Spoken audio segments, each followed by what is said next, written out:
What's up, everybody? Welcome to the Smoking Tire Podcast. Today's episode is, as always, brought to you by Off the Record. We love Off the Record, and you guys do too, or at least you keep telling me over and over in the DMs and the emails that Off the Record saved your backside from a big old problem out there. Here's how it works. If you are driving out there in your car, you could be doing basically anything, and then you get pulled over and you get a ticket. It happens, you know, but what you don't do is plead guilty. You never plead guilty. You don't have to plead guilty. It won't just make it go away. Instead, what you do is get off the record. You go to offtherecord.com/TST. That'll get you 10% off all legal services booked through Off the Record, and they will fight that case all the way to the end. If they don't get those points off your record, you don't have to pay.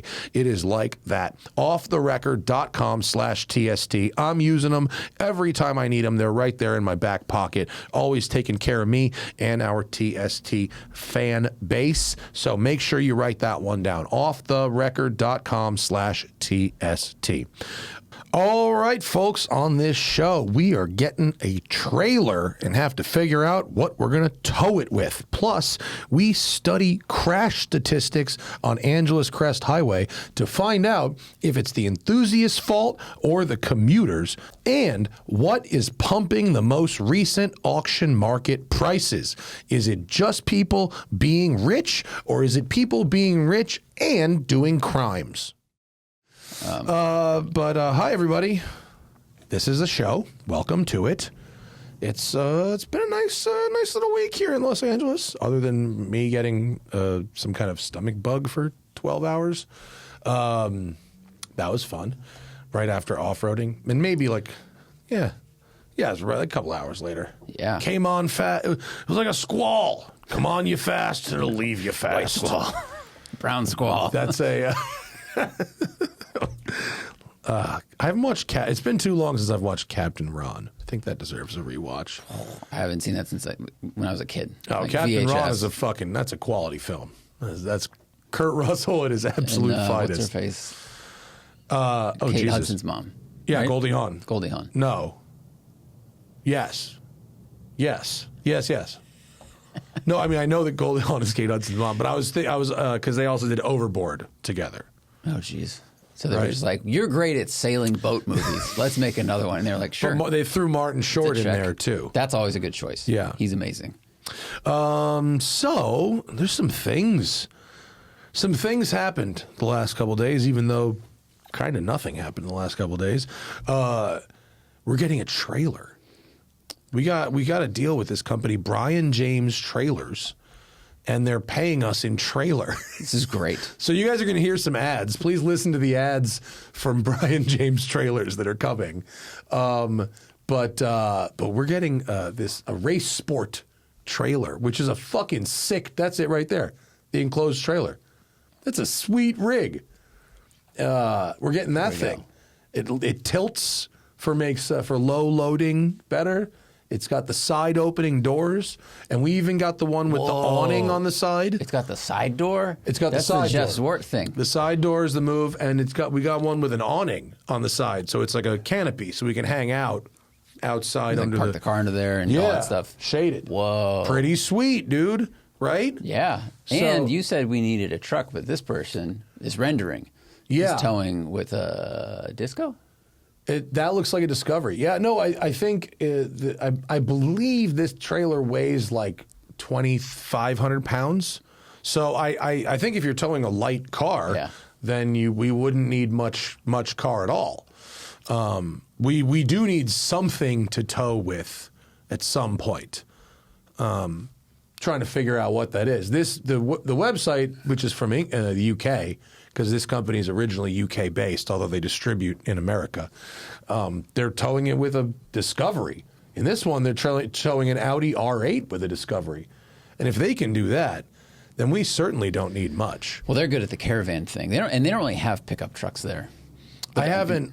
Well, yeah, but if if they don't need a pickup truck, we don't need a pickup truck. No, they don't. But the American way is you get an F-350. Oh, yeah. And you tow 2 motorcycles with it. You know. So the other night, I went to dinner with Sergio and his family, and I learned that Sergio's mom raises horses in Malibu. And Sergio's mom, who I don't want to guess how old she is, but she's the mother of someone in his 50s. So, right? So Sergio's mom raises horses, shows them, whatever. And I was talking to Sergio about this trailer, and he goes, "Oh, you should talk to my mom about a tow rig." And I was like, "Oh, yeah?" And I go, "Mrs. Siderman, like, you know, here's what we're doing. Like, what should I do?" She's like, "I only tow with a Cummins." She's like, I have this many, and blah, blah, and she's talking about, and her ranch, I don't want to say where it is, but it's in Malibu, and it's on a road that it's right. Okay. It's yeah. You know what I just said? Okay, it's on that road at the top. Wow. Okay. Yeah. And I was like, "So what's your main rig?" And she goes, "My primary is a Dodge 3500 Dodge 5500 toter home with a horse trailer. Wow. It's 60 feet long. And she drives that motherfucker full of horses up and down that road. Isn't that some shit?" Wow. So it's like one of these things? This is enormous. Oh, I didn't want to go to YouTube. Yeah. It's that with a horse trailer. That is enormous. It's fucking crazy. Yeah. Yeah. It's like an RV you would rent. It's the RV body that you would rent, but with, giant truck Full of powertrain. And it's and like towing a trailer. And the road that we're talking about is like one of the 3 or 4 tightest roads in the Malibu canyons. Yeah, if you asked me to drive this up that road without a trailer, I'd go, "You can't do that." Wow. Yeah. Cool. So I was like, okay, Mrs. Siderman, that might be like a little overkill for what I was like, what about for just like a single car, trailer, like a regular trailer? And she was like, "You should probably get, like a 2500. And I was like, "Really? I'm only towing like max like 8,000 pounds, but more like 6, maybe even 5. Yeah. And she was like, "You should still get a diesel." I always think having more tow than you need is nice. If you're going up like the Grapevine or something, and you add throttle and you don't even feel the weight of the trailer through the truck, just like the sturdiness of the frame and all that stuff. That's optimal. So what you're saying is a Bentley. Definitely a Bentley. That is not what I'm saying. I would like to still get paid and not spend all the money this year on our tow vehicle. I didn't know. Average horse weighs about 1,000 pounds, so she's towing. Average horse. If she has 4 horses back there, plus the trailer, maybe she's around 6,000 to 8,000 pounds, and she needs all that power. Optimally, but also like, how much time will we spend towing? Like that's the very thing. true. Like, she's doing this a lot. Like I don't want to buy like this isn't like I'm not doing this today, but like. I kind of want to buy something that can be used as a fucking car. Yes. Like something much like the most regular thing I can get, not the what if I have to do 90 over the Grapevine. Of course. That's not like, maybe once, but like there are press trucks if we need such things. So like it's more like what kind of like SUV or half ton or maybe even like smaller than half ton. Like I was like, can a Maverick tow this fucking thing? Or like, is it a Ranger? Like pretty much what is the minimum vehicle I need to be able to like tow this thing? Ford Maverick max towing is 4,000 pounds. That's a nope. That's a nope. What's the EcoBoost? Yeah. Yeah, that's a no. Well, let's see. That was AI, and now the Drive says a stock Maverick can tow 8,000. Really? Yeah. Oh. But the title is, but it's still a bad idea. So you want something a little more than that. All right. Well, we'll have to do some homework. We have to do some towing homework. Yeah. But like, I think we're gonna get, but because now we have. Now I have Willow Springs membership. Now I have all the reasons to play with non-street legal vehicles and or get potentially sketchy and unreliable vehicles to and from the racetrack Welcome safely. to my world. It's quite fun and terrible. Yeah, but this thing's pretty light, pretty aerodynamic, and it tilts. It's got the winch in it. It should be pretty useful. I'm This is stoked. pretty sick. Hell yeah. I got black. Cool. Oh, they have one right here. Yeah. Nice. Yeah. It's a nice looking rig. It is. It'll be hot. Well, because it's black, it can absorb all the heat. So, well, that's a good point. Yeah. Huh. I don't know if it's too late to. I mean, people have black trailers in California. I thought it looked cool, but maybe it does look cool. Maybe that's. I wonder if the trade-off. Well, I think it depends on how much time you're going to spend in the trailer. Like if you want to use it as a place to get out of heat, if you're out there at Willow and it's hot, but you have buildings there. But if you go to Buttonwillows, buildings there. It's like if we go somewhere else. If we go somewhere else, I don't know if we'll be hanging out by the trailer unless we go side by side. Right. Yeah, exactly. Because that's what it opens up like demos for like. Because if we have our own trailer, true, we can call up Polaris or whoever. Yeah, they have these things. That was always the holdback. They're like, you can come get them if you've got a trailer. Yeah. We're like, well, we don't have a trailer. But we do now. But now we do. You see. I want to drive one of those giant Can-Am things. That's what I'm saying. Yeah. We can go to the desert. We can fucking do stupid things. Great. Yeah. So if anyone out there tows like a single car enclosed with like an SUV, a mostly regular SUV or pickup truck and really likes it, let us know in the comments. Let us know in the comments. Don't send me 100 emails. It'd be too. I just leave in the comments. We'll look. Yeah. We'll look and we'll see what's around and like. But we're gonna have to drag things around. We also are gonna have to bother Graham for a long-term Legends car. Guys, support is coming in today from Truewerk. Winter job sites don't mess around. It could be freezing in the morning, wet around noon, and then windy and cold in the afternoon. It cuts right through that cheap gear. You need workwear that performs when it's brutal out there. Truewerk builds performance workwear like it matters because it does. Just look at Zach in this podcast. He's wearing his Truewerk hoodie, or he at least did this morning when we went out to test drive the Ineos on a top of a mountain, and it was very cold and windy. Truewerk was founded by a trade professional who was done with wet, heavy gear slowing him down, and Truewerk set out to make workwear that keeps the pros comfortable, capable, and ready for whatever the day throws at them.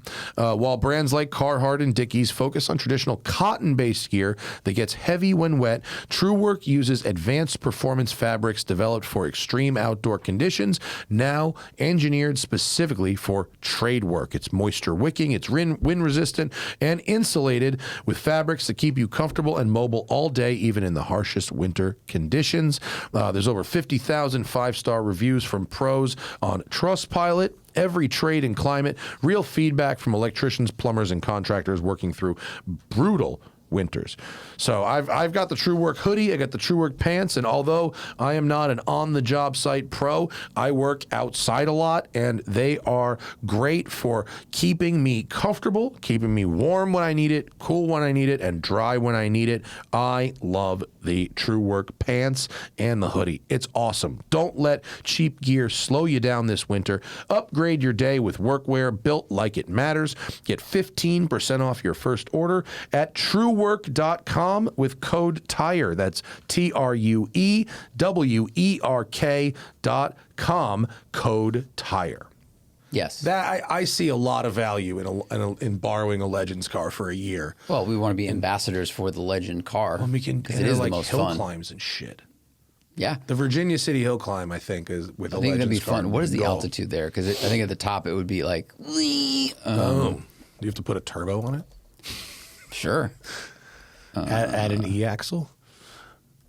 I don't think it would matter. That thing doesn't weigh anything. It does not. Be all right. Altitude of 5,000 feet. It's not so bad. Yeah, it's okay. Sure. Oh, it's a climb from 48 to 63. Yeah, it's all right.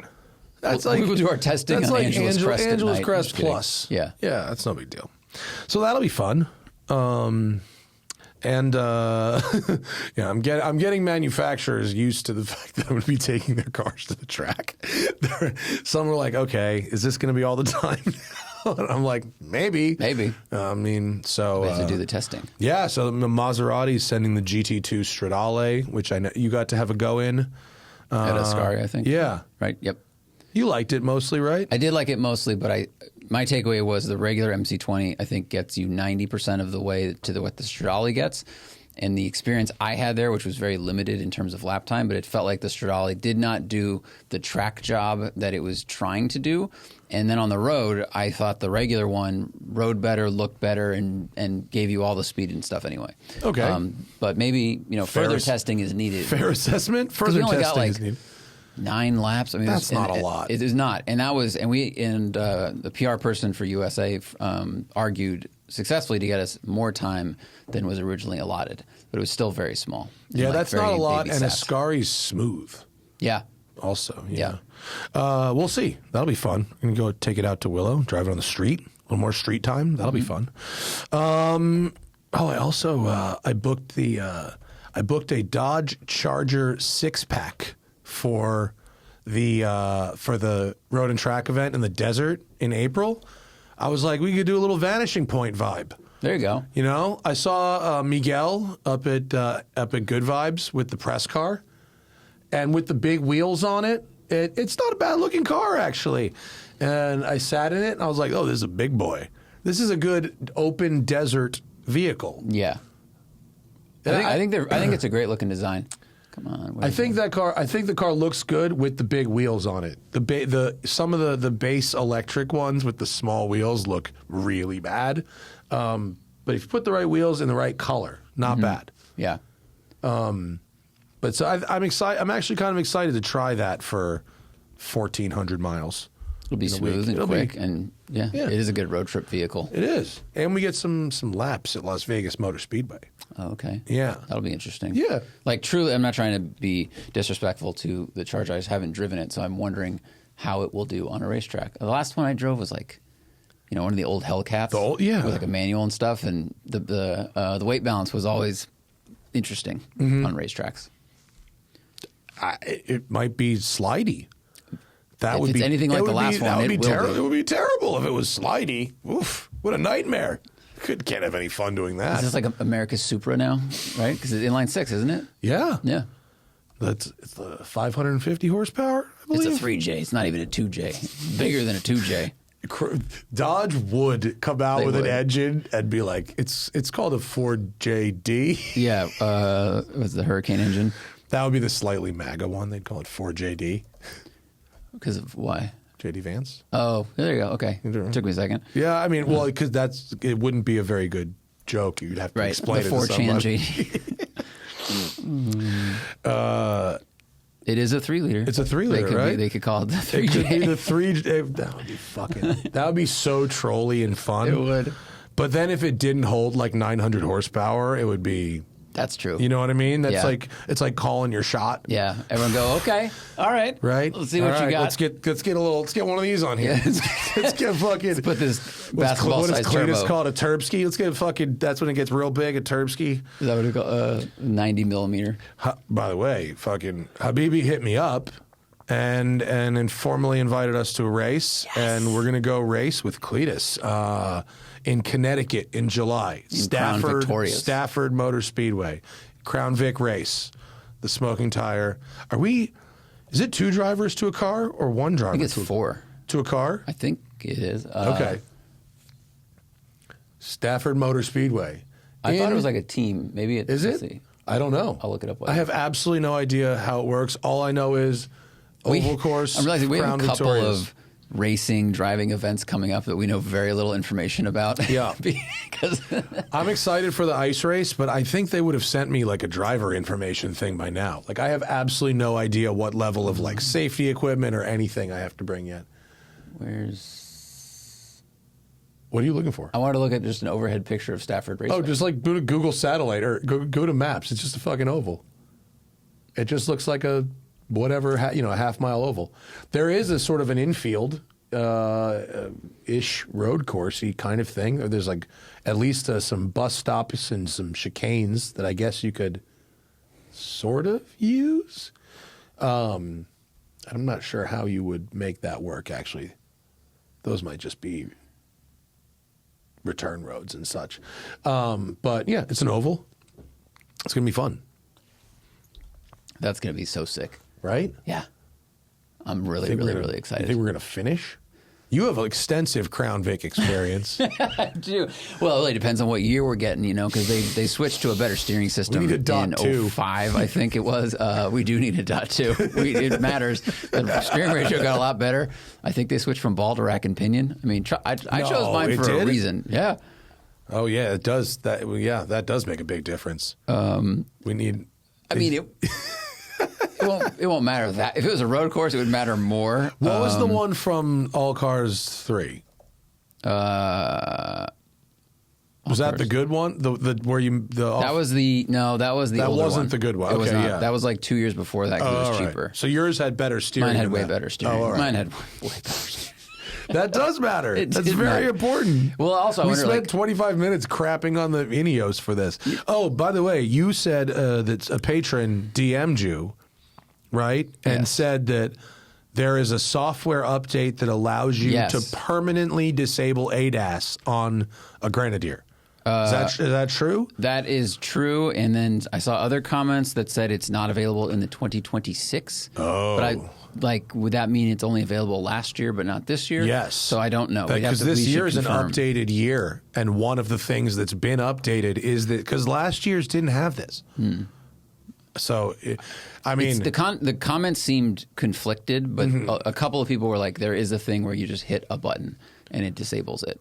It turns it off. So I just don't know which year that is. So I assume it would be with the newest one. It's but not. Maybe I it's don't not. think it is. I think they had to get rid of that and make it the 3 taps annoying bullshit that they do. But fuck, someone out there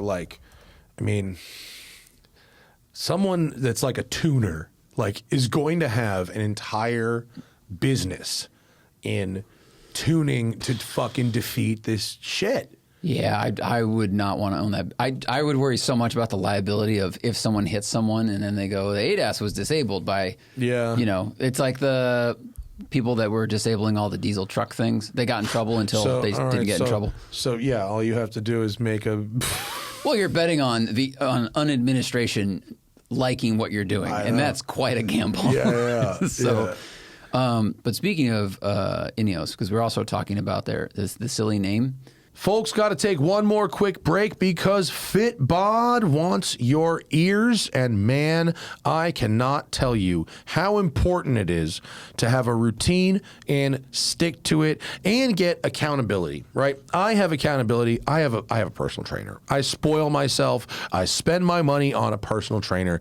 And look, it works. I got to do it. I know how to do a workout, but I need that accountability. And that if you don't have a personal trainer, Fitbod is a personal trainer in your pocket. Right? It's so easy. Fitbod creates personalized workout routines based on your goals, fitness level, and your available equipment, right? Then the workouts can adapt to your growth, so every workout is challenging enough to push you to make progress, just like a personal trainer. Fitbod then tracks your muscle recovery so you can avoid burnout and keep up your momentum. Fitbod is fine-tuned by experienced certified personal trainers to bring best practices and exercise science right to you.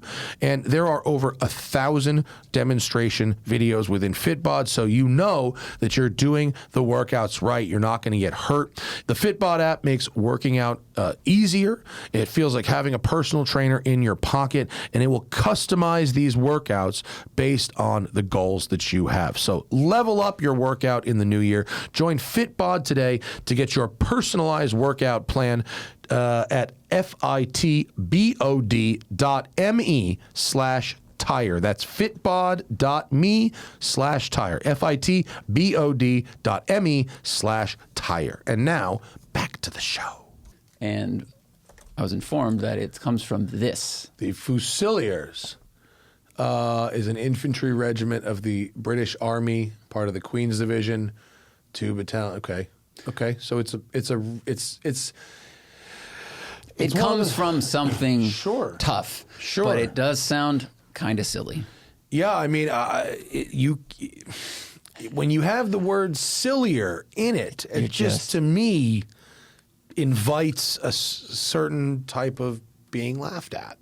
Yeah, it's like if you're choosing a name for your kid and you start to run through, what are the second graders going to rhyme this with? And they'll find something. Doesn't really matter what your name is. Yeah. Except for one of Elon. Maybe that's why Elon's kids are named letters and shit. They do not going to be able to disproof. make fun of them. They can't rhyme it. They can't rhyme it with anything. That would be fucking That's the most plausible explanation yet for that. When I was a boy, they made fun. They rhymed Elon with all kinds of terrible things. Called me flan. What else? God, that is a tough one too, though. Elon is a hard one. It is. It's like rhymes with orange, unless you're Eminem, who I mean, it's with the end of felon, but outside of that, pretty good. I mean, let's see. That's tough. Yeah, it is tough. Yeah. But this is the perfect way. I mean, they would just call him Elon Fuck. That's what you would do, because his last name's Musk, and when you're second grade, you can get there pretty quickly. Yeah, you're just Elon Fuck. Mm-hmm. Leave those in the comments too. But X972 that's pretty hard. That's pretty. I mean, the most Elon disproof. reaction, like trying to, fix some very, very small problem by doing some huge embarrassing thing that just fucks up the person's life forever. That's how he works, and then he gets really rich. Fuck. Oh, I think I may have found the perfect interior fabric for the Mercedes. I was looking on actually the website where I got the fabric for the Mustang back in the day. Mm-hmm. I found some bangers. Nice. Some real bangers. So I ordered some samples up. Cool. Got to see it in person to make sure the colors match up right, but stoked. Were they all bus fabrics? No. They're all outdoor patio furniture fabrics. Yeah. The bus fabric looked amazing. I never loved it. It felt like a fucking bus when you touched it. Well, it feels like micro fleece, almost like a fleece jacket. Yeah, but it's like hard. Oh, it's hard, and also this is something you don't learn on Instagram about someone's car. That bus fabric, when it got hot, off-gassed, like a smell that wasn't great. Okay. It probably eventually would stop. Yeah, in 10 years. It's just designed to last 50 years. It is, yeah. But I never had that issue with the stuff from the Mustang, which was outdoor patio furniture stuff. It felt more like regular cloth, but had UV resistance and stuff in it. So I sort of went back to that. Cool. Because it's convertible. I'm going to leave it with the top part down. And you have to make sure the fabric is pliable enough that the upholsterer can stitch it, right? If it's some patio furniture is very rigid. Yeah, I mean the bus fabric was fine. It's meant for going in seats, but some of it is that hard plasticky meant for stuff. Umbrellas. Yeah. No, they literally they do have an umbrella fabric section because people get custom umbrellas made. But I'm getting when you get a sample so you can feel it and go, hey, can you fucking stitch this shit? Cool. Yeah. It's fun. It's gonna be very fun, and it's if it works, I think it's going to work. The goal is, because you're talking about a 4-seat car that's going to be it's black carpet, so you got to break that up. Yeah. But, in a way that is a third color and maybe a fourth color that also works with red, black, and silver. And so I sent it to Shant, and he was like, oh shit, I think that's the one. That's the shit right there. So rad. It would brighten up the interior in just the right kind of way. Fucking stoked. I'm excited. That's going to be. I mean, I now know the benefit of the interior it? sparkle thanks to you, so I get it. Yeah, are you still happy with your aggressive interior? And I get so many comments about it, and I open the door, I'm like, this is awesome. Mm-hmm. And I didn't realize how essential it was, but it's definitely inspired by your cars. Instead of just having black leather, it just makes you happy, doesn't it? It does. Yeah. Just that bit of whimsy. It's nice. Yeah. And a lot of people really pay a lot of attention to how the outside of their car looks, not realizing what a change, even just doing the inserts or just doing one or two little changes of the interior can make. Yeah, especially if you put a bucket in your car that has, the removable pillow thing. 100% spend the money to get that insert done custom. It probably will be a few $100s because it's one or two pillows, but your car will stand out, and it'll show that you've individualized it for you, and it's not just the same seat other people have. Remember I did that with the Corvette back in the day, and it looked great with the Sparco seats. It just made it all match. Yeah, and you can buy fabrics the website. I'll plug them is modern-fabrics.com. And just start with the outdoor tab. The website's not great. It's okay. Doesn't need to be great. It's a bit messy, but yeah, you just start going. If you go to shop all and then go to the outdoors tab on the left. Yeah, outdoors and you could do So just like different stuff for couches and shit. Cool. Yeah. Very creative find. Mm-hmm. So some of them are these are like, that one I don't really know with that very deep texture. Yeah.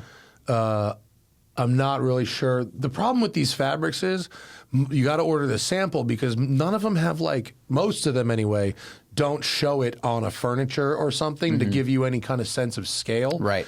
Like that one on the bottom right there. I looked at that one. I have no idea how wide those stripes are. Yes, that's a very, very good point. Yeah. Or like these, whatever, the diamonds. Are those 2 inches long or a full foot? Like it could be huge. Yeah. Cool. So anyway, it's gonna be very, very fun. I have an email from Queer Shifting Gears. Nice. Who wanted to follow up on the using dude magnet cars Fishing to with pick cars. up dudes, right? And whether or not that is a good strategy. Long story short, no, it is not. It's not a good strategy. Unless you plan on chasing straight men, ew. That's not a thing that happens. I guess that makes People sense. are scared that that's a thing that happens. It's not. Okay, but here's some observations. Okay, some observations made up of knowing many young queer millennials buying their first new-ish car after the hand-me-down dies, or queer car enthusiasts. Not the absolute truth of empirical data, but some amusing trends. By gay women, the Subaru stereotype is accurate. That is very much accurate. Outside Subaru, always something boxy or cute. Think Wrangler, Samurai, or a Miata. Gay men, nice convertibles. Lexus, Mercedes, Miata. It's not about going fast. It seems more about the holistic experience. Trans women, Miata or Mini Cooper. Trans men, zero personal data. In addition, Mazda 3 and CX-5s across the entire community. Common in every category, every queer household with 2 cars that I know, one of those is a Mazda 3 or CX-5. There we go. It seems, I can't believe I'm saying this, but it seems Mazda is always the answer. Wow. So there you go. Thank you very much for that insight. Patron Queers Shifting Gears. Yeah, so unless you want to pick up straight dudes, which is... Or chase them, as he said. Having driven all those cars, believe me, that is boring. Good to know. Yeah. Get yourself a Mercedes SL. That's where you really want to be. Someone else sent me an email that you might find interesting. This is a map they made of all accidents on Angeles Crest. Holy shit. So it's just a map of Angeles Crest. Well, it's interesting. It's just a map pretty of rad. the entire road. They went year by year. Wow. To show trends. And then there's also, you can do a guide between type what of car. What kind of accidents? Yep. Oh, rear wow. end, head on. This is... I mean, this looks super thorough for people listening. I mean, there are so many categories I can turn on and off, like passenger, Jeep, motorcycle, sport utility vehicle. I mean, you can select the type of car and then the type of accident, hit an object, flipped over, sideswiped. There isn't a tab for guy was being a complete shitbag. You know what I mean? That's I wish there was a total dickbag tab. This needs a 2-door coupe tag. Well, isn't there sports? Yeah, right. That's what it needs. Yeah. We need more. I mean, it's passenger car, but this is amazing. But we need to be able to further determine what level of shitbaggery was happening. Right. So this is just passenger cars now, but this is all looks years. exactly the same. Yeah. Wow. And so wait, what's the But it doesn't show. The colors on the map aren't like hot spots. It's just those different types of incidents, right? This is each individual incident. So I mean, it's kind of happening. Where it looks on like the densest part. I mean, it's really the lower part here. Lower Highway 2. Yeah. Because I would say this is where, tourists go, like, to go hiking. It's also commuters use this. Also, people driving fast use this, like, lower section the most. Yeah. And then, what is this here? This is, Angeles Forest? So that's the intersection of Big Tahunga and Angeles Forest. Yeah. Angeles Forest is, honestly, Angeles Forest Highway is where I personally see, by far, the most reckless driving from commuters. Yeah. Like, I could probably tell you by location on this map whether it's fuckery or commuters. Angeles Forest, in that dense spot right there, that is a shady ass place to be during commuting time. People make the sketchiest fucking double yellow passes there. They do things that, like, put the videos, and I'm not trying to say, like, my fucking enthusiast driving is better than, and, like, no, you shouldn't do that anyway, but, like, in terms, you and I have seen things out there during commuting traffic that are box trucks crazy. Passing people, or people with in an old Corolla passing someone in an old Camry, double yellow, like into Apex. It's really, people are really in a rush. I've been, like, almost understeered into by a Tacoma. A guy rolled his Jeep like two seconds before we got there once. I almost got head-oned by a Suburban and had to hit the shoulder in the 911 ST. Like, just fucking nuts stuff I've seen up there. Yeah, and this is one of those things where someone did the math of, like, if I go 5 miles per hour faster, on my way to work for this commute, how much quicker will I actually get there? Probably 3 minutes. Can I just point out that my favorite road in the Angeles Forest is also the safest? Well, it's probably the least driven. I mean, you're right, but it's not as tight. Shout out to 9 Mile. My favorite road in the Angeles Forest is also the safest. There's fewer blind spots. It's not as tight. It's just not as trafficked. So what was interesting is, I'm going to deselect all years. So if you go year by year, whoever made this, fucking you guys you got a lot of time on your hands, but I really like this. So, like, okay. So I wanted to look at before COVID and after, because Good Vibes began in COVID time, right? Sure. Yeah. Okay. So 2016. All I have is passenger cars selected of all kinds of accidents. So it shows on the incidents, total incidents on screen 103, right? Is that what that says? 103. 111. Oh yeah. Oh, that's weird. Yeah, 103. Searching year. But here's 111. So we'll go with total incidents on screen. So 103. Oh, on screen, because you have to zoom. If you zoom out, there's probably more. So 111 is actually the answer. All right, so we'll go with 111 in 2016. Yeah. 157 in 2017. 104 in 2018. So it's kind of oscillating. 112 in 2019. Yeah. 2020, 142. Okay. So that's like Good Vibes starts, and I'm not trying to blame Good Vibes. It just got more popular to go up there. 2021, 147. 2022, 130.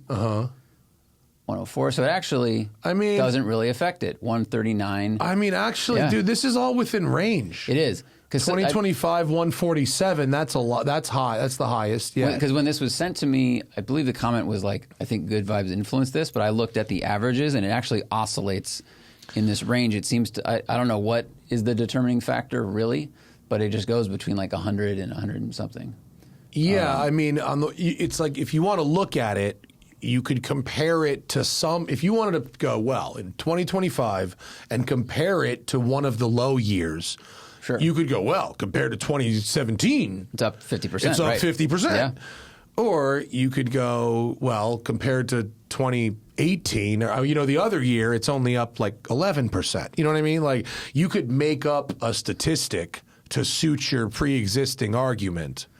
Yeah, I mean, that's the hard thing with statistics. It's like 147 in 2025. I also think that, and I've talked about this on this show and other things, like I think social media is having more of an influence on driving accidents in the canyons than Good Vibes is. Sure, but do you also think that it's possible that more people have to live out in like Palmdale and commute to LA for whatever reason, cost reasons, they moved out for COVID, that's what I'm like. Right. Is it that enthusiasts are fucking up more, Or is it that just more people are commuting on that road, either because the traffic has gotten worse on the highway and they're trying to avoid it, or because more people are moving out there and that's how you get to LA. And so, yeah, okay, the traffic, the crashes are up by a little bit, but what I would like to see, I think, and probably is like, what is the traffic flow on that road up by the proportional same amount? So is the driving getting worse, or are there just more people and therefore more crashes? I think we'd have to look at the area only above. Right. Yeah. Exactly. Let's zoom in to where nobody's commuting. I agree. Right. It's a good move. Above Mount Wilson. We could do. I wonder if we can do that. We probably can. We got that incidence on screen. That's right. Let's see if. Okay. So enthusiast section. Can you zoom in further? Yeah. Okay. Yeah. Drag the map down a little bit. Okay. You want to go down? Down. Other way down. Sorry. Yeah. There we go. Okay. That's roughly where we need to be. Can you zoom out a little bit, but keep that intersection at the bottom? Oh, that's hard. Sorry. No. I can't zoom in and out less than that. I see. Okay. So just drag it left. Yeah. More. So that intersection's all the way to the left. Keep going. Keep going. There. All right. Oh, that doesn't actually get you much, doesn't does give it? us. Okay, you're right. Sorry. Okay. But let's see what was going on here. In like 2019, there were three. So 3 incidents was this northeast of Upper Big. And then 2020, there were 11. 2021, there were 13. And then 16. And then 5. So 2023 it dropped safety by 70%. Oh, wait. Was that section of road closed? Maybe. Was it? There might have been a section of road that was closed. Or closed Could for a you long get time. Up there for? I don't know. No, I feel like they've kept that section. I think you always could. Okay, continue. 2024, it's only 10, so it kind of went down. So it actually... And 2025 was 15. So, I mean... It honestly oscillates quite a bit. And it's gone up, but like by like single digits, not by like alarming amounts. Well, actually, if we go back to 2017, there were 11. I think True. that's like the second most out of all of these years. Yeah, but it's within a range.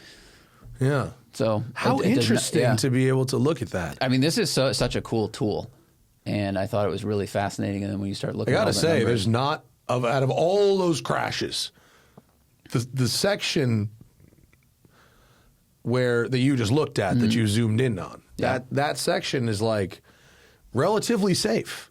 I think the crashes that do happen up there get a lot of coverage. They get posted on social media, and they're often a sports car, possibly more hitting severe, another sports car, and possibly more severe. Yeah, I mean, but it's actually, considering the other sections of the road, in terms of just data, it's a relatively safe section to be driving. Well, it's kind of like when people, as electric cars got faster and faster, and you can buy 1,000 horsepower at a dealership, and we go, oh, is this going to cause more and more accidents? And you go, well, if you looked at the data of average horsepower per accident, it's going to be slower cars or less powerful cars, just because there's more of them. Yeah, and so there's just fewer people up here. That's really interesting, though.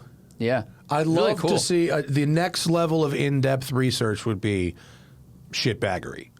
You need that category. I think two-door coupes would be a good marker. Sure. If that was it, but I think it depends on if the police have a box for that when they do an accident report. Or like, was the car modded? Just a checkbox for mods. Yeah, that would be pretty funny. Oh man, that's fucking cool though. Yeah, I'll put this map neat. in the description. Put that in there. And shout out to my favorite road also being the safest by far. By like a lot. That's fucking what's up. Because I'm on it, motherfucker. All right, should we go to the people? Sure. Yeah. Oh, before we do, if you are in the North Carolina area in April, Zach and I will be doing a live podcast at the Heritage Invitational at the 1010s Motor Club, which is the private club next to Charlotte Motor Speedway. But this event will be open. You can get a ticket for the whole day's event, and that ticket will be also a ticket to the podcast. So you buy a ticket and it's for the whole day. There's going to be all kinds of cool car shit going on and our podcast. So it'll be very fun. Yeah. Get it where you get, I guess we'll figure out. I don't know if the tickets are on sale yet, actually. But put it on your calendar. April, I want to say 9th, 10th, 11th is when it is. I think it's April 9th, 10th, 11th. Okay. Let's go to those fun-ass folks over at patreon.com/The Smoking Tire Podcast. We appreciate all of you keeping the boat floating down the ocean here. And if you join us over at Patreon, you get to ask questions for the show, watch the live stream, get the show the day it's recorded rather than waiting, get the show without ads, and get extra show and other good fun stuff. Plus, you get to support your favorite car people who yap about their opinions like they're more valuable than anybody else's opinions. Am I right? Zach was looking at something else. I was looking at something else. He zones out when I say that because why does he need to be here? He knows what all the things you get are over at Patreon, but sometimes you drop in a little something at the end. He wasn't looking. Christian says, will your next daily be an expensive, depreciated car or go back to leasing? I mean, we just talked about it's going to be something that can tow. Yeah, that's going to be it. So I don't know. It could honestly be either of those things. I mean, there's an argument to get a brand new thing and lease it and talk about it. I mean, if you, from a content creation perspective, if I lease something, it has to be new, like a new product that just came out that people want to know about. Mm-hmm. That worked really well for Mach-E. Mm-hmm. Or we go the other way. Right. Yeah. Yeah. We find like a fucking 2012 G-Wagon. Start towing with that. Oh my God, 4 miles per gallon. Well, Hannah would like X5 it. diesel. That would be more. I'd be more into that. That would be okay. That would actually be okay. But all those are like old now. They are. They're I don't 15 years old. Yeah, like I don't want anything that old. Like it's gotta have like CarPlay and shit like that. ADAS. Yeah. Post CarPlay, pre ADAS is where we really need to be, right? That's like, what's the best era to live in? You know, it might be. What is the tow rating on a Cayenne hybrid, like a V6 Cayenne hybrid? That could be the real fucking move, actually, because you're talking about a plug-in hybrid. I could drive it on electricity most of the time. It probably meets the gross vehicle weight tax deduction. Holy shit, that's $100,000 fucking car. 16 pounds. Wow. Habibi. I can't afford a 26. We're going to be looking at used, but now Cayenne hybrid. That could be. Maybe I can make my dad an offer he can't refuse. Well, his is not a turbo, right? No, his is a fucking V6 hybrid. Turbo has a lower tow rating, apparently. Yeah, it's got it because it's got to be suspension, probably, and where wheels or some other shit. Now, if you want to go depreciated, you could go 2-door Tahoe, go old school. I don't want no classic towing. Okay. No, and you don't really want like a. Yeah, it's like that. God, those are fucking cool, but nah. Yeah, that would be like, well, let's put an L fucking T4 in it. Or put a Cummins in it. No. But this might be the actual hack. Plug-in hybrid Cayenne. We'll have to do a lot of math. Yeah. But like, it doesn't need to be to the dollar. But like, I love that car. That's a great fucking car. And oh, by the way, it can tow a trailer. What a delight. That's good to know. Get some cool wheels. Sure. Some fucking something on it that makes HREs. it look. Yeah, some Hrees. And then you get some Hrees on the trailer, dude. You got to go matchy-matchy. Wheels? I don't know how small those wheels are. They think they're probably small. HRE doesn't make anything smaller than like 17s. I would honestly be nervous about parking a trailer like overnight somewhere, like at a hotel with special wheels. That's only because true. every 6 months, my Instagram, someone in the car community, their trailer gets stolen, which sucks, and the community tries to rally to help them find it, but it's just too attractive. That's a good point. Yeah, that's a good point. That sucks when that happens. Yeah. Is there a good way to like because all trailers are just secured with like a padlock, essentially. Like, yeah, I think you do that. Really... But man, if you follow McNally Official on YouTube, you can pick any lock if you're really good. Well, you don't even need to pick. You can fucking cut with bolt cutters or whatever. You could, Now with lithium-ion technology, you can just do it handheld. Yep. Yeah. I think you just stuff air tags like in places they can't get them out. Like that's welded in somewhere. Truly, Yeah. They're gonna have to cut it open if they want to stop you from tracking it. Yeah. God, that's fucking shitty. But that's a good point. You don't want to make your trailer too flash. Yeah. Let's go. Someone asked if we've seen this. Front wheel drive NSX. Have you seen the Capricorn Zagato? Fucker's a stunner. You're not wrong. I did see this, and actually, when I first saw it, I went, "Oh, you've Zagato'd a second gen Ford GT." Wow, they haven't they? Right? This intake. Isn't that... is very Ford GT. But I thought this was like... And the windshield also, to me, makes it look like they used a Ford GT tub for this, maybe. And if they use this big engine, supposedly, the 5.2 V8 supercharged... Wow. Right? I mean, but also, I'm just saying it looks like they've done that. They probably didn't. They say it would have a 5-speed manual. That's an interesting choice. That is an interesting choice. You think that's got to be an error? Well, who the fuck would build a 5-speed manual? I mean, you could get them for cheap because no one wants them anymore, but that would be weird. So there's an argument. Here's an argument for a 5-speed manual. Is with a car like that, which is probably very light and made of carbon fiber, 887 horsepower with a manual is so much, okay? And apparently they say this engine revs to 9,000. That's a dogleg 5-speed. Okay, so basically they're going for a throwback vibe, and they're saying that with this much power and that many revs, you actually don't need so many gears. That's true. Which is an interesting argument to make. That interior looks great. Yeah. So I guess this is not based on a Ford GT tub. It looks fucking cool though. But you could see how I sort of came up with that guess. Yeah. But I guess not. It looks really cool. I mean, the car driver agrees with you. Like it has a slight hint of 2017 Ford GT. I think it's a little more than slight, but okay. Yeah, not bad. I mean, look, the most important. They're going to build 19 of them for $3.5 million. It's incredibly important that all, 1,500 billionaire car collectors are appeased. It's extremely important. Yes. It's extremely important that these talents are not being used to build cars that, like, even mildly rich people can afford. If you get a new thing and never use it, like if you have a huge car collection and you buy the thing and you park it, you're excited because you got it, and then that wears away just like, if we bought, I don't know, a new T-shirt and then threw it in a closet. I did that scale. Yeah. I did that math once. The math of Ralph Lauren giving my dad the Vanquish, of his net worth versus the car. I did that math when I was, whatever year that was, 2005, I guess. And it was the equivalent of me giving my friend a T-shirt.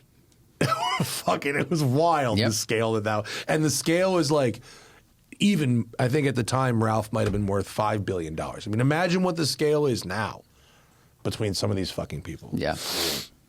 Mustang Geek says, I've never encountered a car owner or car enthusiast who prefers touchscreens to physical buttons. Am I not talking to the right people, or are manufacturers listening to the wrong people? Where did manufacturers get the idea that drivers want touchscreens? Tesla. That's where. Tesla. The success of Tesla and the fact that Tesla didn't a Tesla interior doesn't cost a fucking thing to make. That's why they do that. And everyone else was like, wait, we don't have to spend money on this? Yeah. Plus people liked it, and I think at the time, we were using phones, we're using iPads, people liked it a lot, and Tesla did a really good job with their integration and their UI design. And so, of course, the market's going to follow them. And Tesla was selling so many cars, and the market went, okay, well, let's take that same thing. But now the pendulum went too far. Yeah. I mean, but also, if you think about all the things that you can do, just like I don't want to, like, I like buttons for primary functions no matter what. But, like, think about how many more things you can do in your car now because there's a screen. Sure. Like just all kinds of settings and all kinds of stuff you can do to make your car a little better for you because that screen is there. And like think about the gap, the closing gap in luxury from a fucking Kia to a Mercedes now because of what you can do with a touchscreen and features and stuff like that. And imagine if you took a Elantra N right now and you turned all of the N function adjustments, or like an Ioniq 5N, which is weird because it's electric, but like if you took all of those adjustments that are in the screen and made a button for them, it would be insane. 3 pianos. You know, you'd be that guy at a concert who's just like playing 2 different things. It would be and that would be overwhelming. Yeah.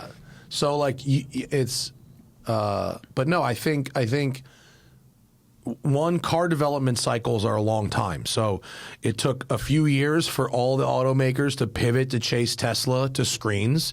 And now it's taken a few years for them to process people's frustration with screens and to pivot their product lines back to buttons. But where did they get that idea? I think we all know. Check engine light bulb remover club. That would be a good T-shirt, actually. That's not a bad T-shirt. You know what I'm so over? The anti-blank clubs. Right, the anti-social social club. But that's been taken. But it's now it's like I go to a fucking Italian restaurant and it's like the anti-pasta club. Like, let's get the fuck out of here. It's lame. How much of the recent crazy public auction prices do you think are something nefarious, i.e. money laundering, market cornering, price anchoring, versus the product of growing income inequality, especially of the have-lots? I think it's that. I think that for, again, those 1,500 people, look, I thought most of those, like, I thought all those yellow cars, I thought most of them were pretty ugly. But they were certainly unique, and they had, like, delivery miles, the Mecum ones, right? Oh, okay. And so you had a few people who have all the money, for whom there is no difference between $5 and $11 million, crazy as it is to say, who said, you know, I want that one. I'm never going to find a yellow delivery mile Enzo ever again. Probably. So whatever it costs, let's fucking go. And then what happens after that is a bunch of other people that were thinking about selling are like, oh shit, and people are still hot because that's the new price. And sure.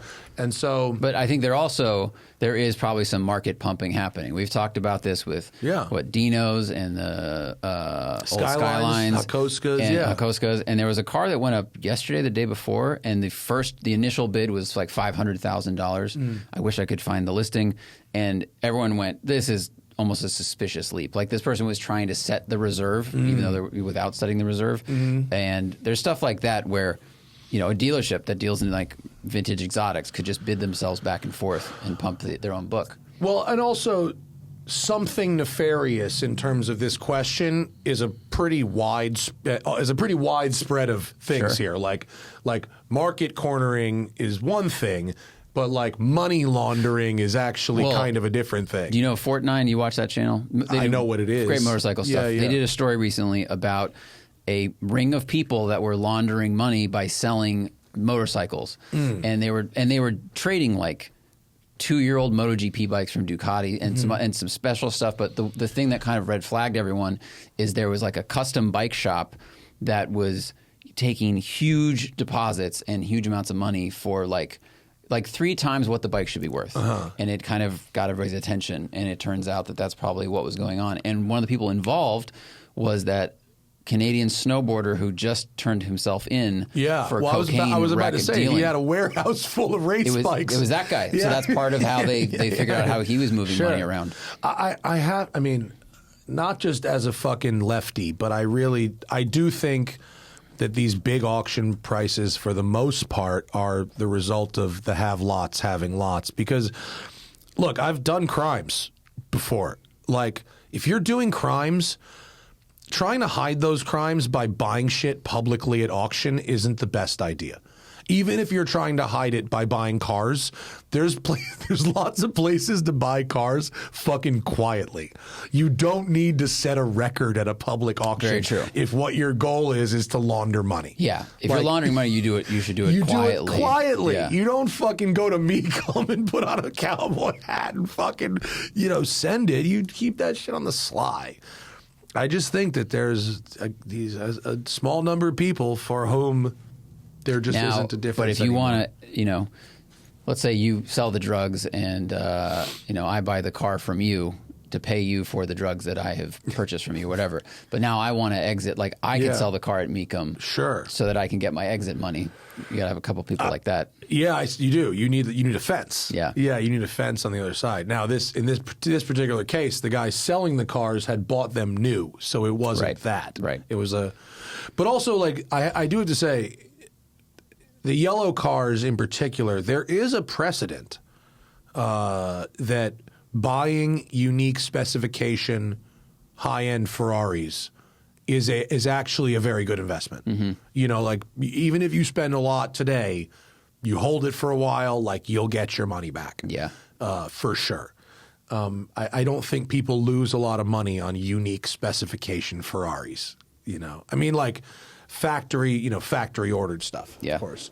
There's obviously some examples where the car is like super, super ugly, but just a yellow Enzo, like, they didn't make a lot of them, and that's probably a good investment. Mm-hmm. Nostradamus. It's great. Pretty good. So good. I'm thinking of a bit of you or me dressed up as a Nostradamus, fucking huffing a tank and taking questions.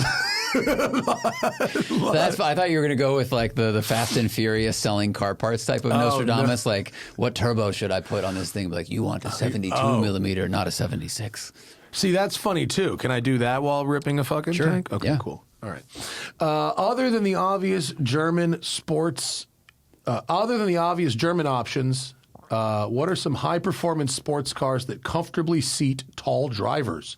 I'm 6'7", and an in-shape 250. I've always wanted something more exotic, but struggle to fit. If I do, the sight lines tend to be a challenge. Yeah, that's tough. LeBron, he's always writing in. He's always writing into us. This guy. Options for tall drivers.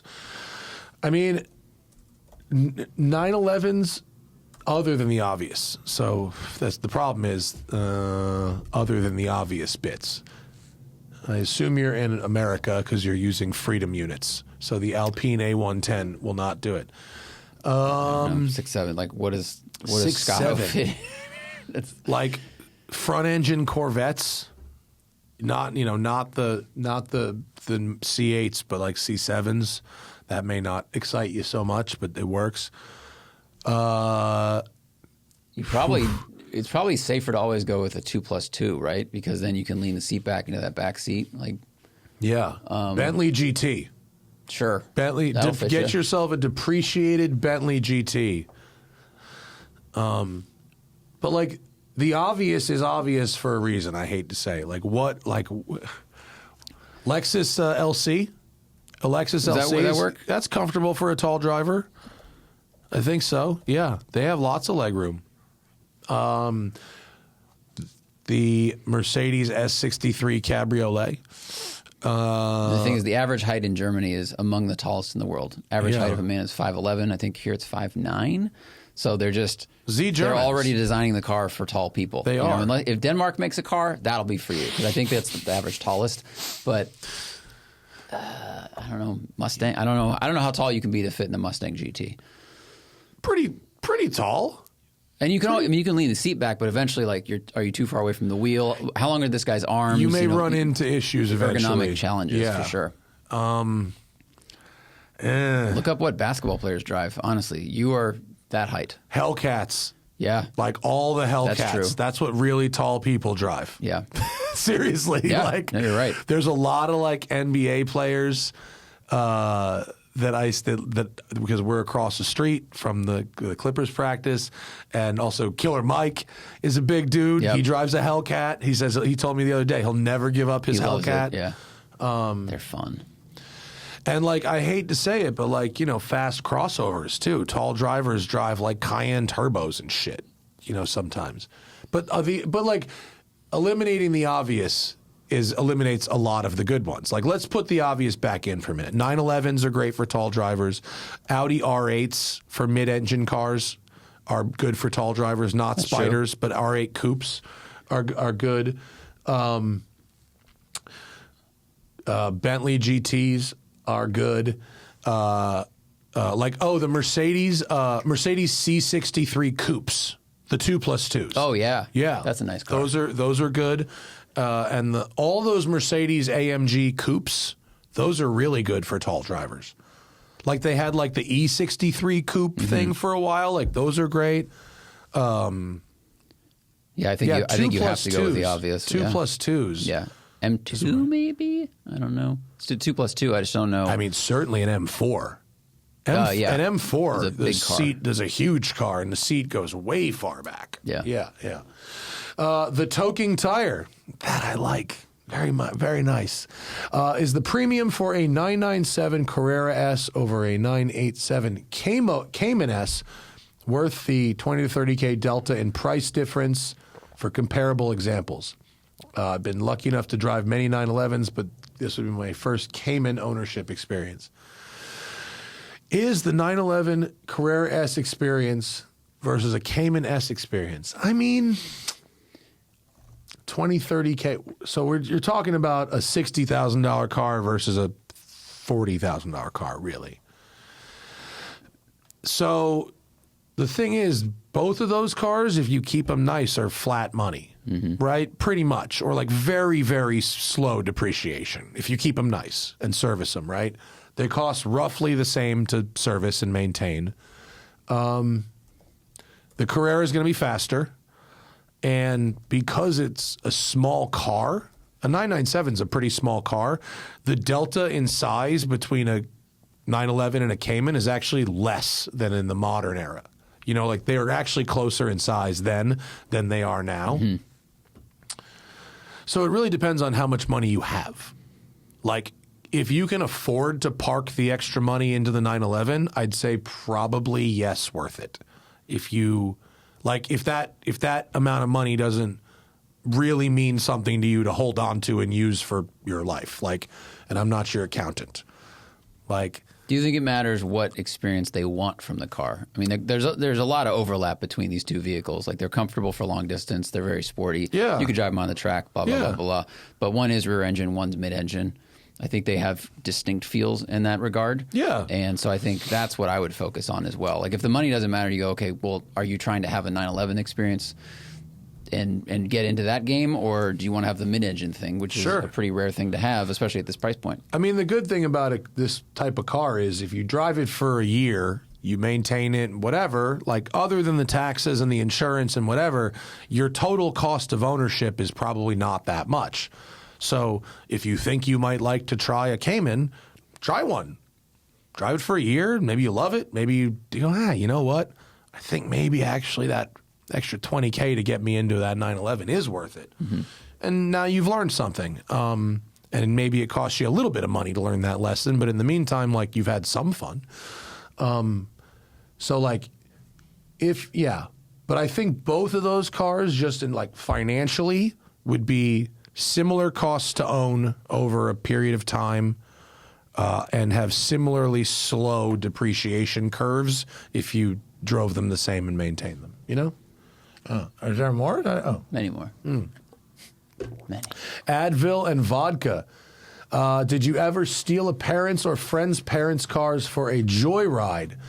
Anytime you borrowed a car you definitely shouldn't have, 100%. Really? 100%. My parents' cars, when they were out of town, I drove my dad's car to school instead of my car, and I immediately was narked out by a teacher to my parents. Oh. Yeah, fully narked out. I got a phone call as soon as I got home from school. Wow. Oh, yeah. My school was a goddamn surveillance state. before that, before it was educating you for now. Pre 9/11, when they fucking were like, Dick Cheney was like, we need to figure out how to control these fucking people. Who's doing it right? Rye Country Day School in Rye, New York, basically the basis for the Patriot Act. It really prepared you from the modern age. Really did. Yeah. But never it was like stole it and like fucking ripped it or did something like super, super crazy. But like I definitely would roll my dad's car sans permission when my parents would go out of town. Sometimes like, I don't even know why, just because it was there, because why wouldn't you? I was allowed to drive them, but I would do unauthorized off-roading. Oh, and that's a different story. I mean, we had a 96 Grand Cherokee, I think, and I went off-roading and it came back and I washed the car and to hide the evidence. And I think I was 16 and my dad goes, "Did you go off-roading in the Jeep?" And I go, "No." He goes, "Interesting. Yeah. Come here." Not good. So we walk outside and he opens the hood and I forgot to wash the engine. Mud. The entire engine bay is brown. Because I was splashing spotless. Yes, because I was splashing deep puddles, and then I didn't notice he brought me around the back. That's like a movie scene. That's like, we could clean it up, bro. They'll never know. My dad's got this righteous set of tools, and then in the back I had cracked the plastic bumper cover, and it was hanging like 8 inches off, and he's like. Because from doing what is it, a departure angle, and he JB welded it on. It held for the life of the car, but I was caught so quickly. That's hilarious. Yeah. Travis Pastrana's primary care provider. Hypothetical: you're going back to 1902 in the United States. You're allowed to bring whatever vehicle you want with you. What are you bringing? I mean, the question is, can I get... Exactly. Can you get fuel? Yeah. And is it going to be good enough? Yeah. Is there going to be unleaded fuel? So I was going to go with something electric. Wow. Like I'd go like Rivian or... It would take like 7 days to charge a Rivian. It would. But otherwise I got to find a chemist and say, can you take the lead out of this gasoline? Or you get something from like the 50s. But... Well, I mean, let's assume you can. Otherwise, we're going to have to debate what fuel is available in 1900. Not even debate. All right, I got to bring something that has a flex fuel system, right? Right. GTR with a tune. Yeah, Koenigsegg. Something that runs on. I mean, like my perfect 1902 vehicle would be a Sherp.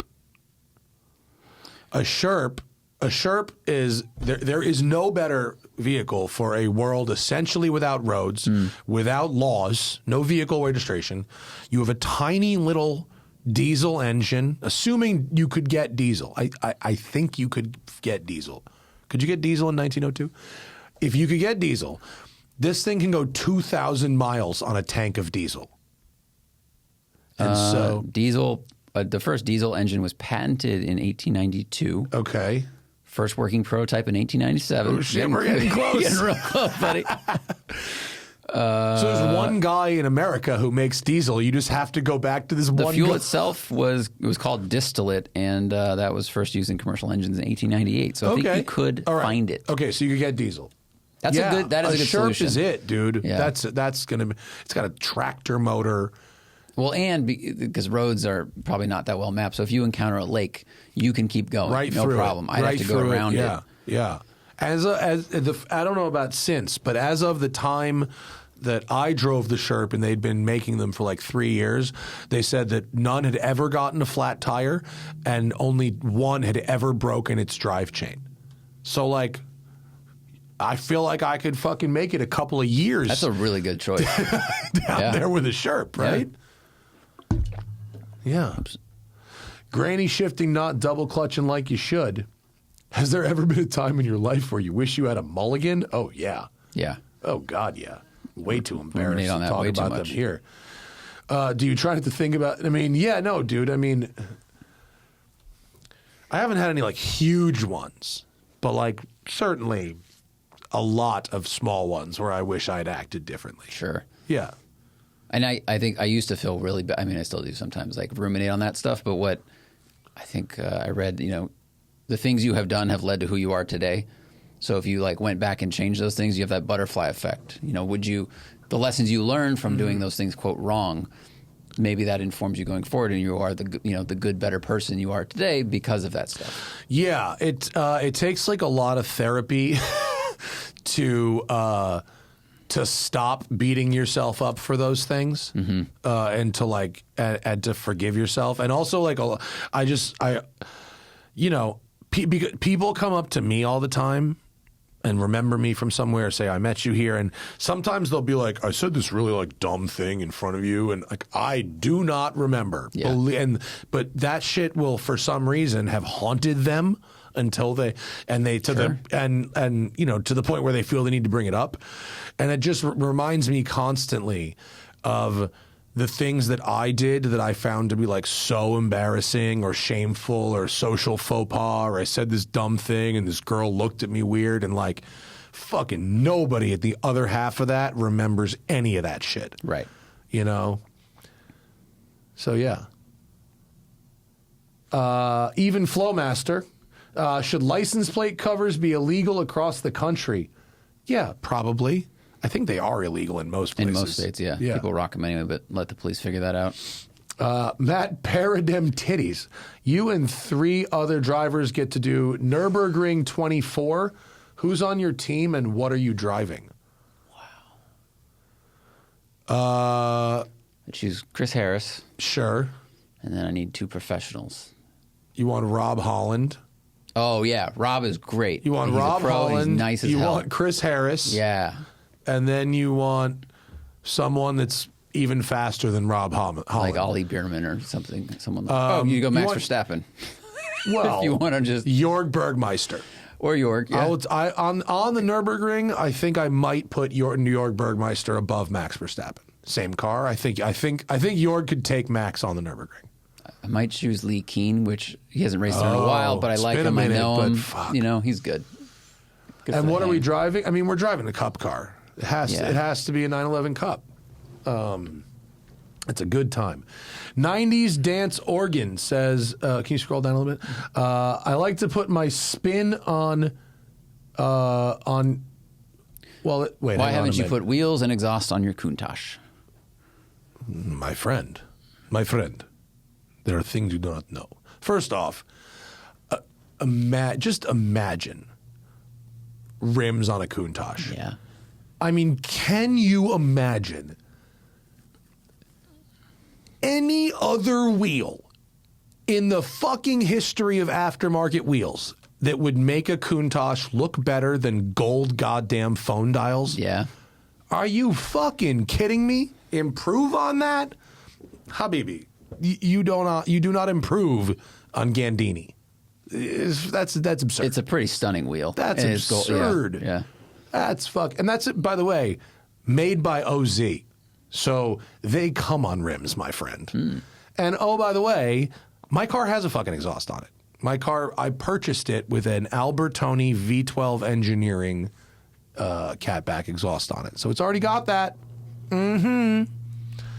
But yeah, fucking with a Countach with rims. What about like Alpinas? Some big like 21 spokes? No? Something very edgy to match the edges of the Countach. Oh my God. I think I'm getting sweats. Can you imagine, dude, how easily you could fuck that car up? Take Gallardo wheels. Rims. Straight lines. Put those on there. It's in the family, man. Yamaha Habibi says, what cars would you like to own in the next 10 or so years? It's so funny. There's nothing that's like on the list that's reasonable. Everything that I would like is so fucking expensive that I can't afford it. And that's a shame. I would say I'd like to eventually have another air-cooled 911. I really enjoyed it. I'd pretty much leave it alone. Like I'd want a street car I could drive a lot. I wouldn't. Oh my God, that is terrible. Yeah, here's a Countach anniversary on rims. And they look like fairly high quality rims, but that sucks. That looks awful. That's fucking brutally bad, dude. I found like one example. Yeah, that's bad. Yeah, a nice air-cooled thing would be cool. I was lightly shopping for Terminator Cobras. They've gone up in price. No way. Quite a bit. Really? I mean, I think I need to search for ones with higher mileage. That Fat Ace was helping me. I pivoted his brain from old Mustang to newer Mustang, and the cars were like $40,000, which is not crazy, but it's more than I was expecting. Yeah. But there is another Mustang I have my eye on, but they really don't exist, and so. But I mean, I'm very excited about the Mercedes. I'm excited about having a custom cruiser, which I think will be, because now it's like, now I'm 44. Now I want cars that are cool, but for like doing the things that I do. And so like, you know, I spend a lot of time in traffic, like fucking on nice days. Right. Have something that you're excited to sit in traffic with. Yeah, that makes sense. Fine. Bright Linglong bologna skins. Thoughts on Volvo S60 and V60 recharge plug-in hybrids?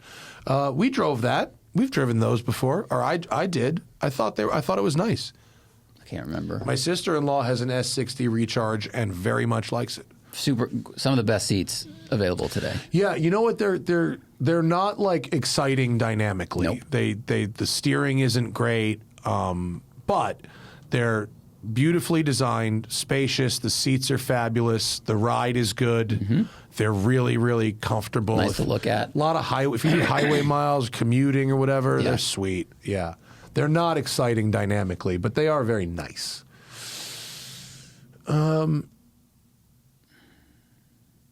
Did you highlight this one for a minute? No. Oh, okay. No, on purpose. And then she said, wait. And then she said, now in my back. Oh, now in my back. Now in my back. That's pretty funny. I'm a huge pre-Renault Nissan fan. How in the world is Nissan pulling off a manual Z, the new Godzilla, a Nismo Armada, and an Infiniti Sports sedan in the next 2 to 3 years when they were a year away from bankruptcy? Do you feel there's any hope, or is this last hurrah?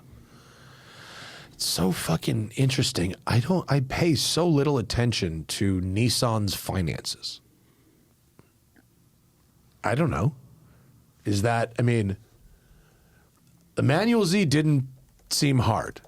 That seemed like they just took the two things they already had and should put them together. I realize that it does cost some money to do that, but that doesn't seem that hard. The Return of Godzilla, is that an electric car? Isn't that supposed to be an electric car? Nismo Armada seems pretty It's confirmed to be a hybrid. A hybrid. 3 to 5 years. Yeah. I mean, look, I think the thing is, companies always have to say what they're going to do next. Sure. And if they hit a snag that's large enough called bankruptcy, like these projects will go away. And they might have to give up. I mean, what you just listed are like 4 exciting things. They might give up, the middle thing. Like they might need a flagship car like a new GTR to remind people that they're cool and keep selling, crossovers to people in 20 years or 10 years. And then maybe they need the Armada to actually sell to people. But if things go belly up, like these projects will just get abandoned. Yeah. And there'll be prototypes somewhere for sale. Yeah. That's what'll happen. Yeah, you'll be able to get the one, manual fucking Z. I think the car companies will always keep trying until they can't. Yeah, that's true. Micah Moore, I have a ZL1 manual looking to move to maybe a C8 Z06. What is a comparable price range Cayman option, still manual, GT4? That is a GT4. That's like right in the same price range as C8 Z06. There are plenty out there. GT4 is what you want. The Eco Boost in me. There you go. Rise Against. Oh, it's the Eco Terrorist in me is a good Rise Against song. Very good. You understood the assignment. You mentioned a few shows back you don't like titanium watches. I know they're not as cosmetically durable. Is there another reason? It has nothing to do with cosmetically durable. I think titanium watches feel cheap. I think they feel plasticky. Like I have this debate with Ali all the time because he's like obsessed with titanium watches and buys all titanium watches. But like to me, like the weight of titanium is not light enough to impress me like a Richard Mille, but too light to feel like expensive and like solid, but that's just me. I think they're pretty durable though. Trump's thigh gap. Oh, I originally this is the fuck, marry, kill: coffee, alcohol, and weed. Coffee, alcohol, but kept. Oh wait, You get 2 of them. oh you got to pick 2: coffee, alcohol, tea, and weed. Well, I would keep coffee and weed. I would keep coffee and tea, actually, because I don't. Yeah, I did dry January, and it was great. I slept so well. I love Vagcom. Says, what are some OEM build options that greatly improve the vehicle's performance, and any that are gimmicky and don't enhance performance? I mean, if adaptive ride is an option on something, that completely changes the nature of the car. Sure. I mean, something like the Z51 package on a Corvette. Essential. OEM built, I mean, so like in a Mustang, the closer axle ratio, like if the standard is the whatever it is, 323 or something, and then you can get the 355 or the 373, that will produce a noticeable difference. Lightweight wheels, noticeably, if they are actual lightweight wheels. And in some cars, like on the Miatas, when you get the Club Sport, you get the better brakes, I think, and slightly better suspension, and the seats. Like that, you get all of that in that package, and that can help everything. Anything that's gimmicky and doesn't enhance performance. Wings, a lot of the time. I mean, aero bits. When they go, like the stat of it has this much downforce at top speed. Okay. It does. Technically, that's true. Yeah. But they do that. They use that to tell you, like, to give you a bigger number of downforce, but it's at a speed you'll never obtain. What else? Performance options that don't add performance. I mean, just wheels of different design, but that aren't any lighter and don't come with better tires, I guess. True. And there's a lot of cars where they'll sell like the Sport Edition, and it has the same engine as the base one, and it has other things, but it's not really that much faster. I mean, I would say, look, if someone is honest and they get a GT3 or something, and they know they're not taking it to the track, and they get Cup 2 tires, they're going to have an actual worse experience than if they just got regular tires. That's a good point. Yeah. My Spider, as a road car, is actually better on PS4Ss. Like right now, I'm actually driving a GT3 RS on PSS 5s, just to see how that car, if it's a better road car on regular tires, and it kind of is. Let's see. Anyway, keep going. I see what's some. Oh, man. Wow. Jeremy Clarkson spoke in class today. That's a fabulous username. My silly punk band just licensed a song for a Nike commercial. Sweet. How do you celebrate victories without becoming complicit? What is becoming complicit? You mean like you're a punk band that sold a song to a corporation? I mean, that means involved with others in illegal activity or wrongdoing. So maybe they just mean... Wait, what? That's what complicit means. Well, I know what the word complicit means, but like becoming complicit in what? Right. That's so... I think you mean how do you rage against the machine without taking the machine's money? That is a good question. Right? Sometimes, I mean, look, if you license a song to a corporation to use for a commercial, but they don't like change the song, and it's Nike. It's not for like, it's not like Ice fucking using it for one of their fucking what they call. It's not actually a meme. It's just a really mean video. Yeah, I don't know. I think you got to pay the bills, man. Yeah, I don't think. I think you're not selling out, like you're getting paid for the art you made. Yeah. And if that allows you to keep making art in the way that you want to, you have to find that balance. But yeah, I think it depends on who's using it and for what end. So there's a lot of during the campaigns and other stuff where like a song was taken and used for a political campaign that the artist did not align with, and they would send them a cease and desist letter and say, "Do not use my song for your walkout stage shit. Like, you can't do that." So. Yeah. Yeah, I think unless you're incredibly ideologically opposed to Nike specifically, I think you could still play punk music and license your song to them for a commercial. I think that's okay. Yeah, it becomes when you if you catch yourself writing music and going, I think this would be good for commercials. That's maybe where you draw the line. You know, keep doing the art, and then maybe commercial will come to you, I guess. I think it just depends on which company approaches you and if you're okay with their business practice. Yeah.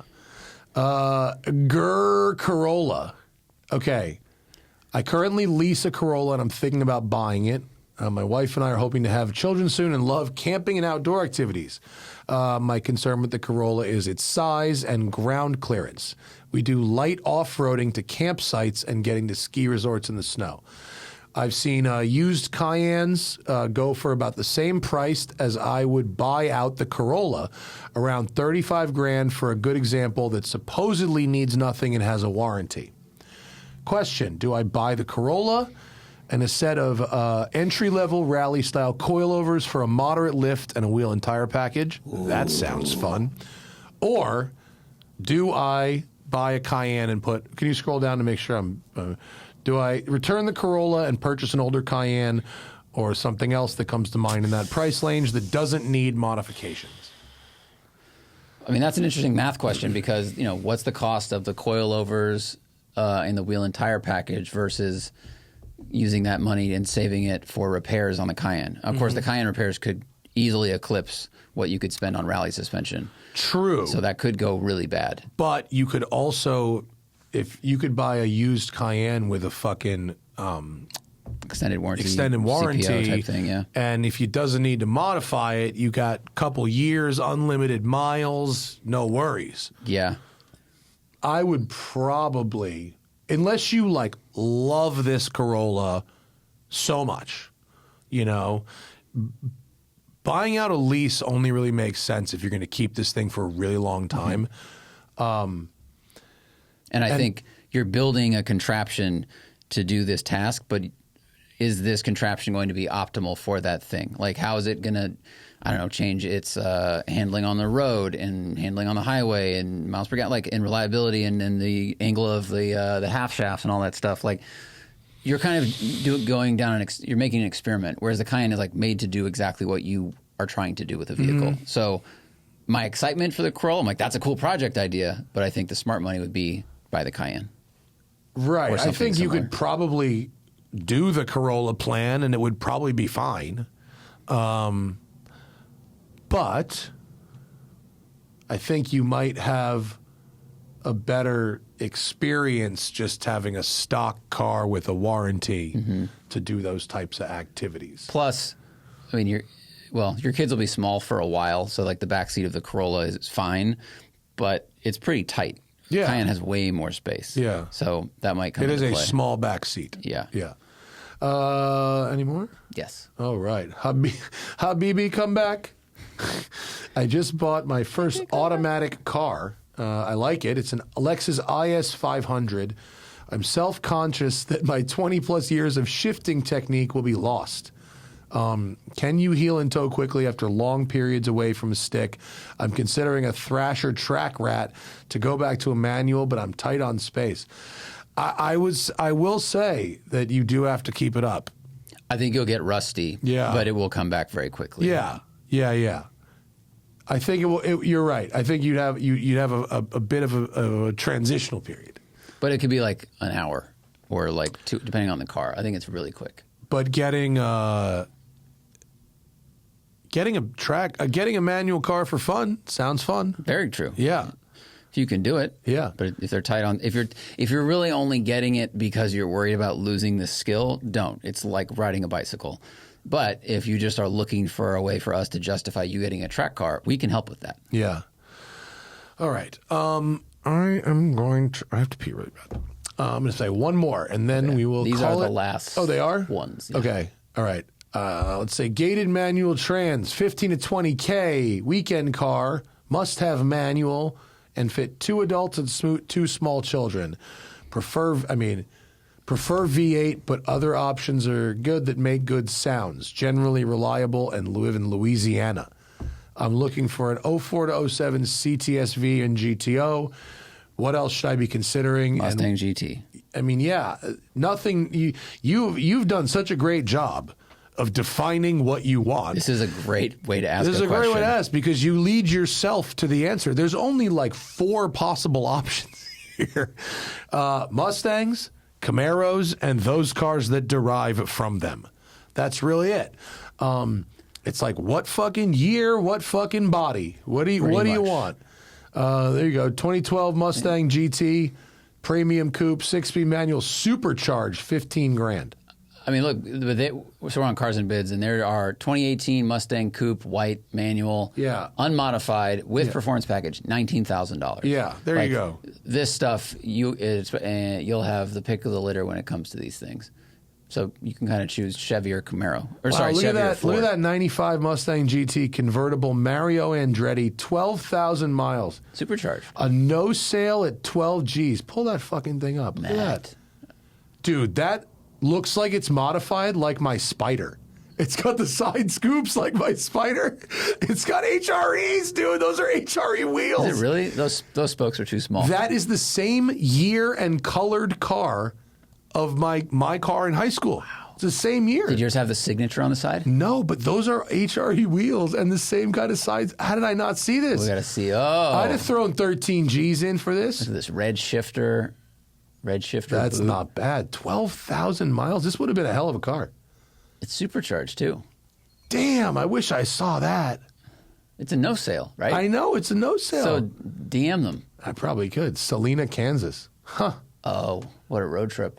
Dude, that's kind of hilarious, actually. I can't believe that's on there. Yeah, that's what you want. All right. Meekum, you come, we all come. Love that. Meekum, you come, we all come. Wants to ask about the Hearst writers' strike. When I came, or when Zach was sorting the questions for the show this morning, he said, "Hey Matt, what's up with the Hearst writers' strike?" To which I DM'd or messaged my editor, and I was like, "Hey, are we on strike?" To which no response. I don't know anything. Nothing. Apparently, some writers did a half-day walkout yesterday. Would responding be breaking the strike? I don't think so. I don't know. No idea. But the strike occurred at the Hearst. It was like a walkout that happened at Hearst Tower, and I don't think any road and track employees actually work at Hearst Tower. Oh, some might. No, a couple do. No, you know who might? Some like art department people might, I think, but not like editorial. No one editorial who writes, I don't think, works in Hearst Tower at all. Anyway, point being, I learned about it after you, person who asked the question. I don't know shit. I'm sorry. Yeah, they did a half-day walkout after a month of negotiations with management failed to reach a deal. Sure. Well, in case you're wondering, I'm on the side of the writers. I'm not a union member, but I'm on the side of the writers, always.